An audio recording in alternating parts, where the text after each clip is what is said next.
Hey parents, how would you like a show that makes bedtime, bath time, mealtime, and break time more fun for your kids? Then check out Who Smarted, the podcast that turns everyday moments into awesome learning adventures for kids aged 7 to 11 and grown-ups too. Don't just take my word for it. Here's what Mom Jenny says. I love Who Smarted because it makes learning fun for my kids. And I love it too. We listen together on car rides, and it sparks the best conversations. It's the perfect way to make the most of our time in the car and connect as a family. Who Smarted is the podcast my kids ask for every single car ride. With fun, fast-paced episodes on science, history, and so much more, Who Smarted makes learning exciting for the whole family. We invite you to listen now for free wherever you get your podcasts. That's Who Smarted, wherever you get your podcasts.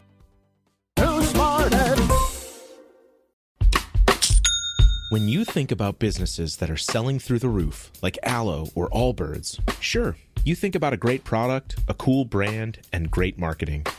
But an often overlooked secret is actually the businesses behind the business, making selling, and for shoppers, buying, simple.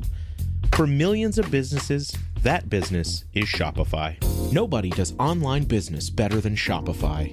It's home of Shop Pay, the #1 checkout in the world. You can use it to boost conversions up to 50%, meaning way less carts going abandoned and way more sales going through to checkout.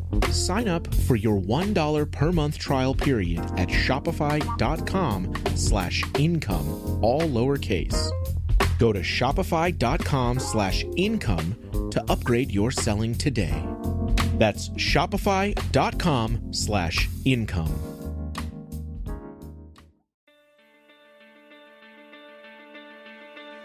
Hey friends, I'm Rachael, and I'm your host for the Hearing Jesus podcast, where I help you to know God and to make Him known. What do you do when peace feels impossible?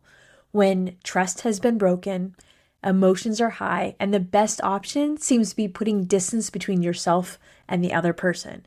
Maybe you've been in a situation where no matter how much you tried to do the right thing, the relationship still felt like a battlefield. Well, in today's passage, we witness a moment like that between Jacob and Laban. After years of mistreatment and manipulation, Jacob has finally made the move to leave, but Laban is not ready to let him go. He catches up to Jacob, and what could easily turn into a violent confrontation instead becomes a boundary-setting conversation, one that ends with a covenant marked by a pile of stones. For the original audience listening to this story while navigating their own seasons of conflict and feeling uncertain, this would have served as a powerful example of what it looks like to move toward peace, even when forgiveness feels complicated and trust is fragile. It invites us to consider how we too can create reminders of peace and forgiveness and healthy boundaries in our own lives. I'm going to be reading the second half of Genesis 31. We did the first half yesterday, so if you didn't hear it, I would encourage you to go back there. As you read, notice the emotions.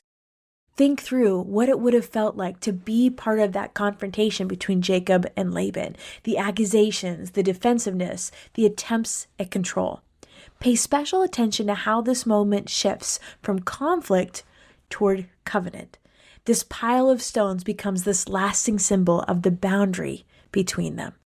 I'm going to be reading from the NIV, but you feel free to read from your favorite version. Again, I'm reading verses 22 through 55. And just as a reminder, if you want to dive a little bit deeper with this content, we have resources linked in the show notes that will take you to our Patreon, where I have things like the ad-free episodes, the guided journal and workbook, exclusive episodes, and more. On the third day, Laban was told that Jacob had fled.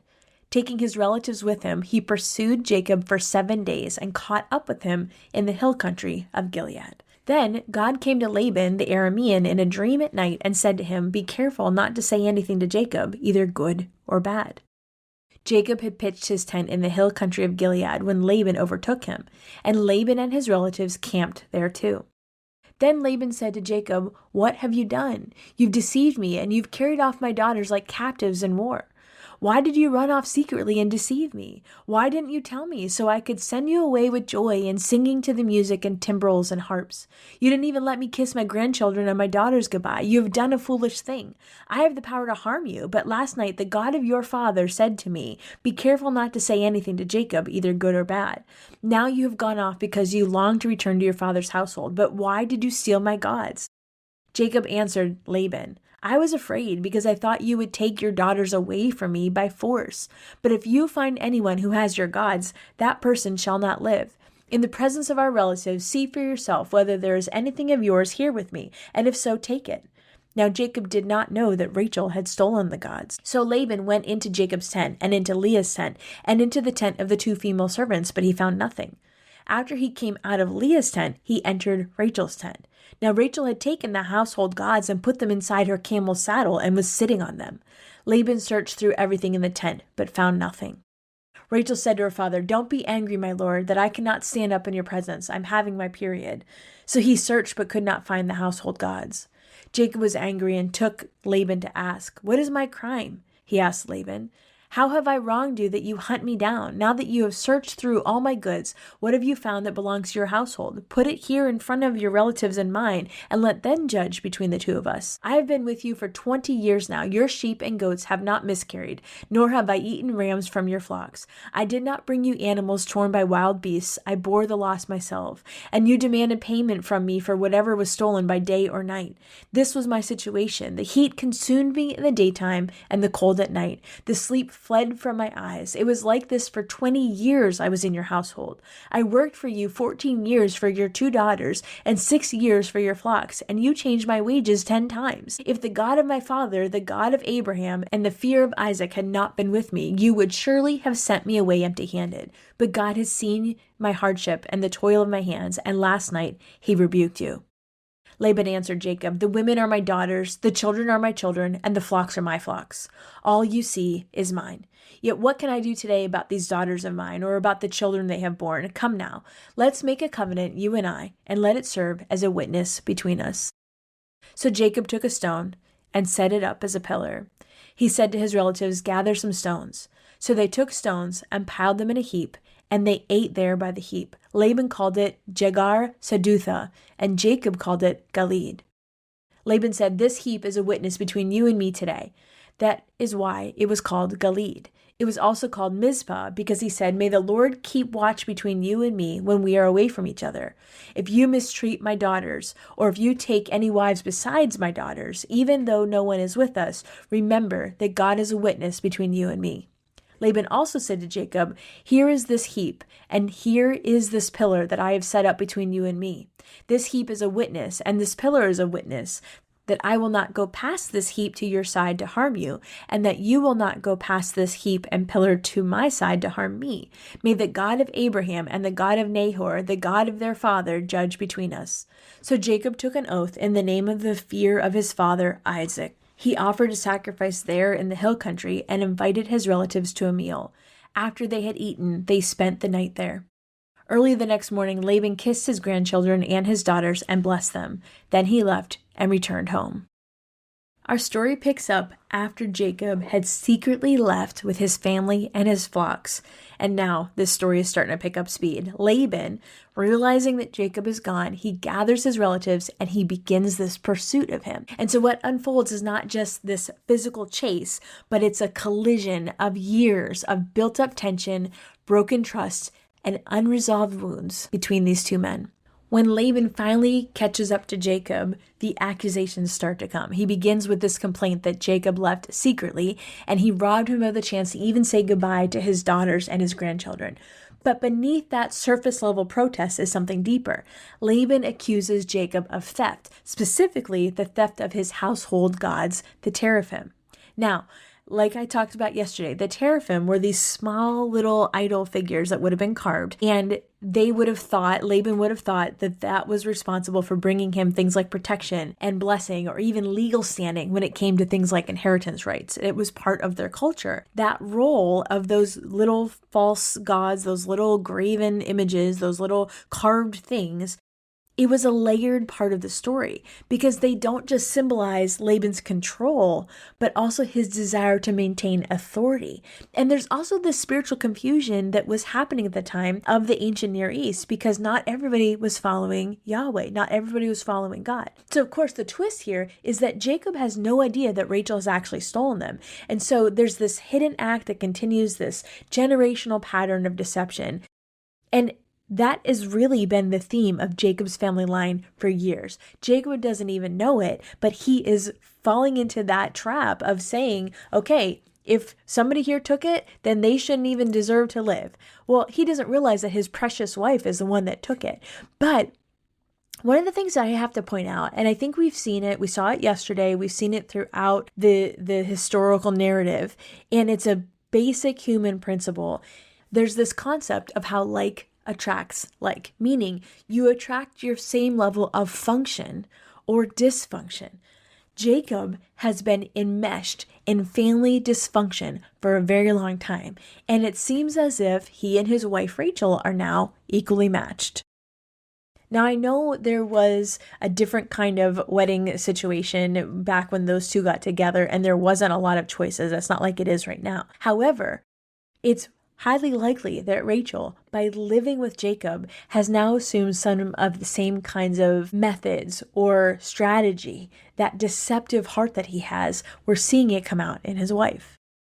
There's some irony here. Jacob is boldly declaring his innocence, and he's even offering to put to death the one who stole the gods, his wife Rachel. But there's this point that the author is trying to make sure that we're aware of. The deception of Jacob in his younger years has now kind of come full circle. The very thing that Jacob once did to his father, Rachel is now doing to her. And Jacob is on the receiving end of the deception without even realizing it. And so this cycle continues. This episode is brought to you by Indeed.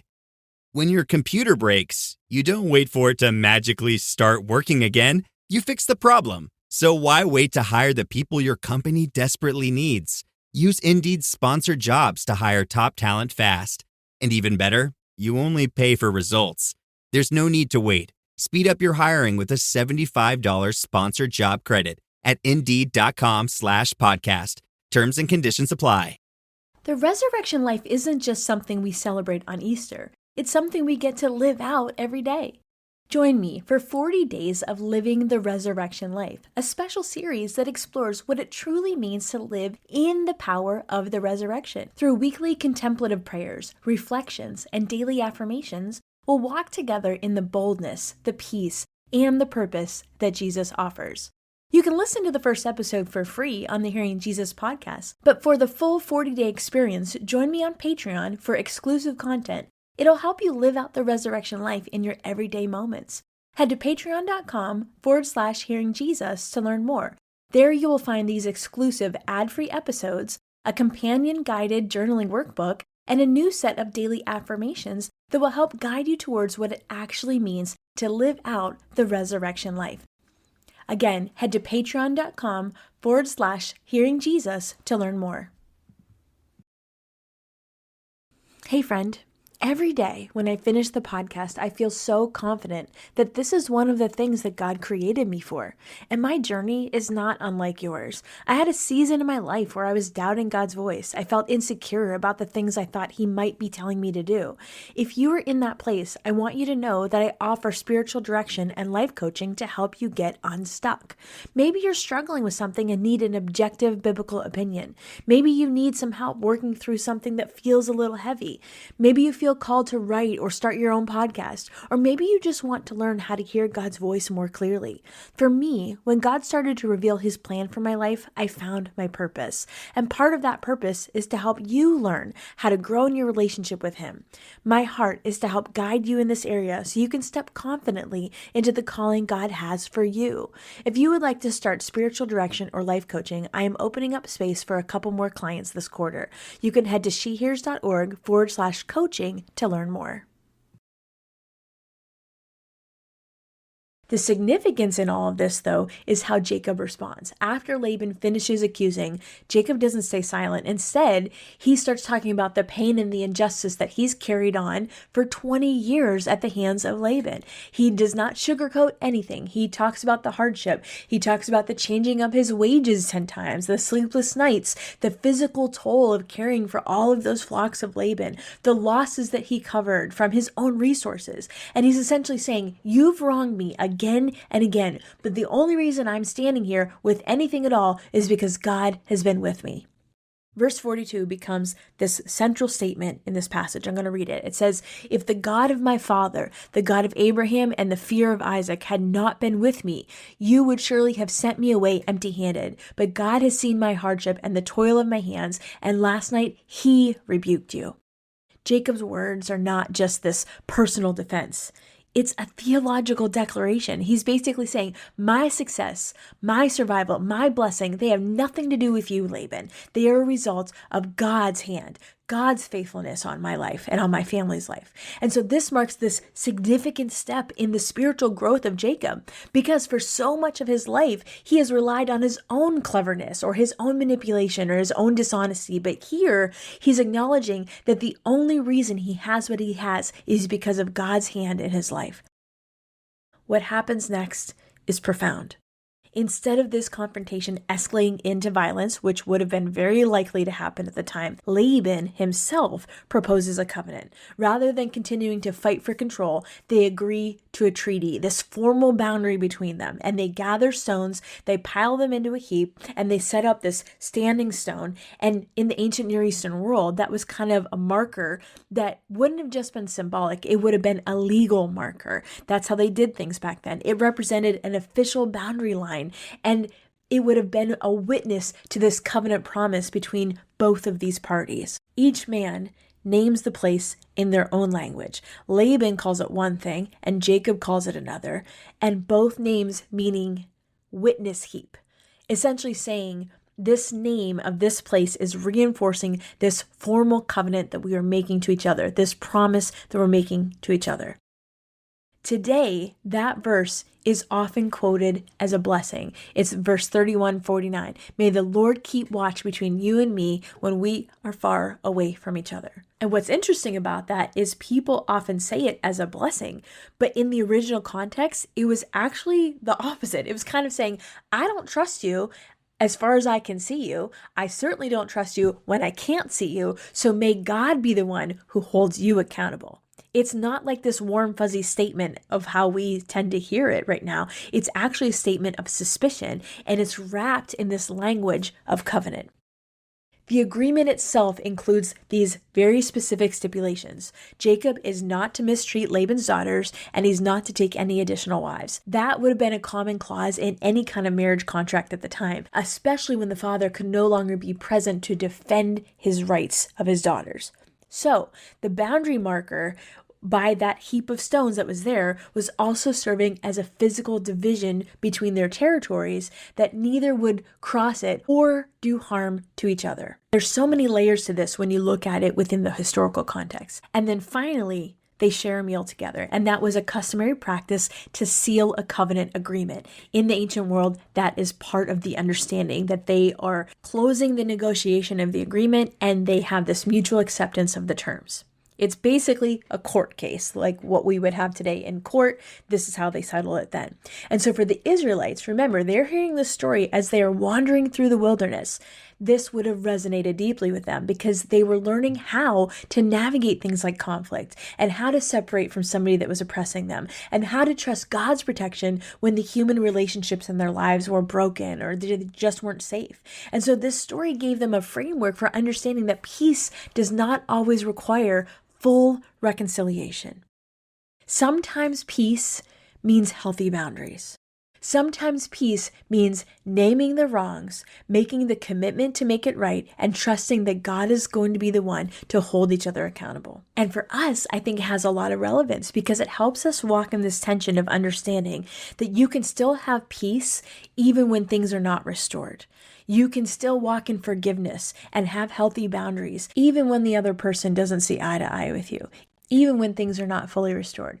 Because I think often what happens is we feel like as believers that there has to be peace in the sense of we're going to have this restored relationship. Well, the reality is it's not often healthy to be in relationship with somebody that isn't healed yet, that is still enmeshed in their toxic behavior. That doesn't mean that you cut things completely off and you are just eaten up inside. What it often means is you set this healthy boundary, you set this boundary stone, and you can forgive them, you can separate from them, and you can walk in peace with them even when things are not resolved. Because the reality is, a lot of times things are not resolved. The other person has not even admitted to doing wrong. The other person is not in a place where they recognize their fault in the scenario. The other person is not even willing to change their behavior. So what do we do with that? Well, we make a commitment we forgive them, and we to look at that healthy boundary and say, you know what? You're going to stay over there. I'm going to trust God with you. I'm going to trust that God's going to deal with you in his own time and in his own way, but I'm staying over here. You stay over there. I'm staying over here. I forgive you, but I'm no longer going to be in relationship with you. That pile of stones between Jacob and Laban, it wasn't about these warm, fuzzy feelings. It was about accountability and truth-telling and the hope of moving forward without continuing the cycle of harm. It was about setting up a marker that said, this stops now. This far is as far as I'm letting you get, and no farther. And so it became this visible reminder that peace and protection can coexist with boundaries. The reality is not every broken relationship in life ends with this heartfelt apology or a restored friendship. Sometimes the most faithful thing we can do is to set clear boundaries and trust God to be the one who stands watch over the things that we cannot control. Jacob and Laban's story is an example of that reality. After years of deceit and manipulation, Jacob didn't respond with revenge. Instead, he named the injustice he had experienced, he told the truth about the situation, and he allowed God to be the one to hold Laban accountable. This was not about pretending that the hurt didn't happen. It was about finding a way forward that honored the truth while still making space for peace.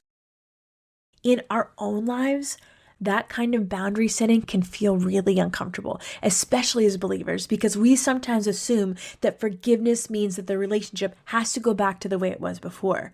But what we see here is different. Forgiveness can coexist with distance.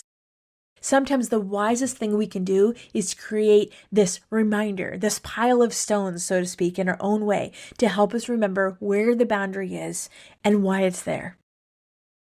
This passage invites us to reflect on those kinds of relationships in our lives, places where conflict or hurt has left scars. Are there places where God might be calling you to release someone and let him be the one who stands watch?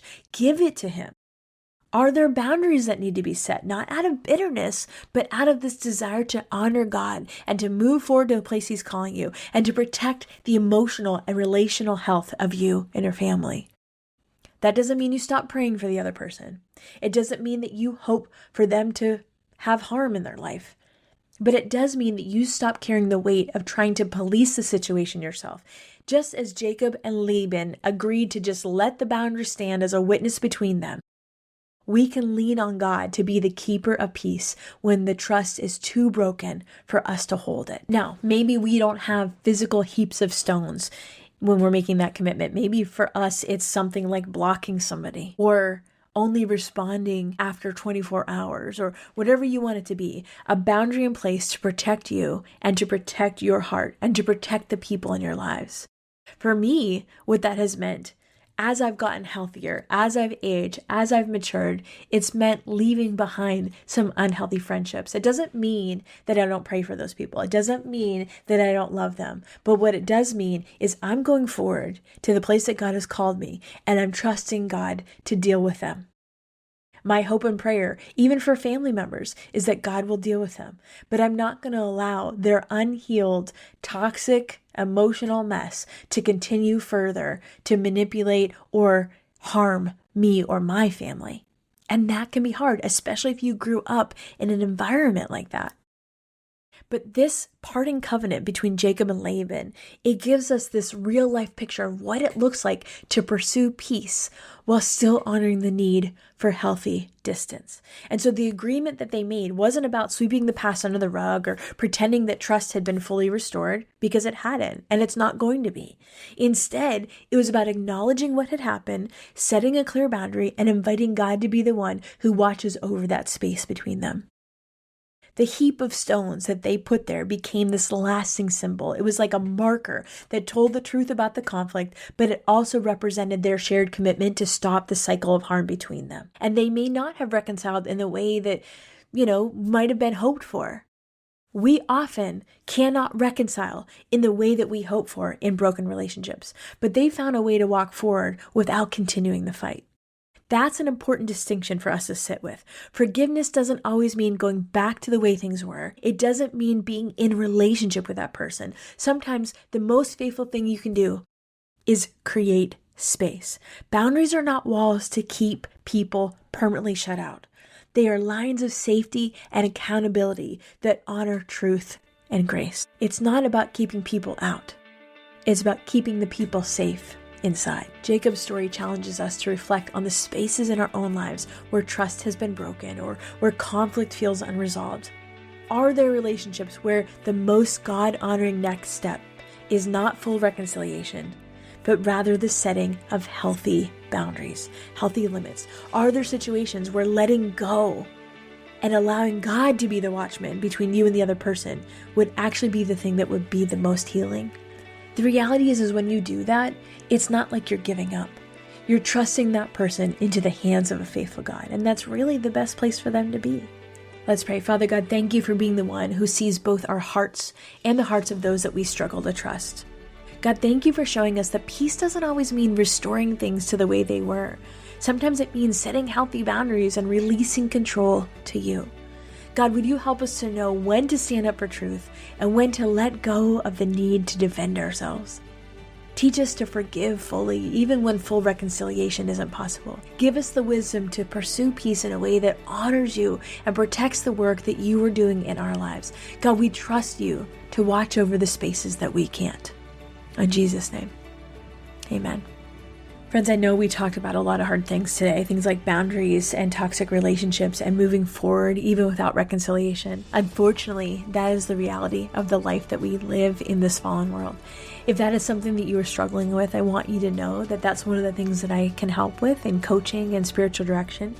I come alongside people who are wanting to grow, who are wanting to chase after the things of God, but have areas of their lives that are kind of like stumbling blocks that are holding them back. If that sounds like you, I would love to walk this journey with you. You can use the link in the show notes to schedule your session today.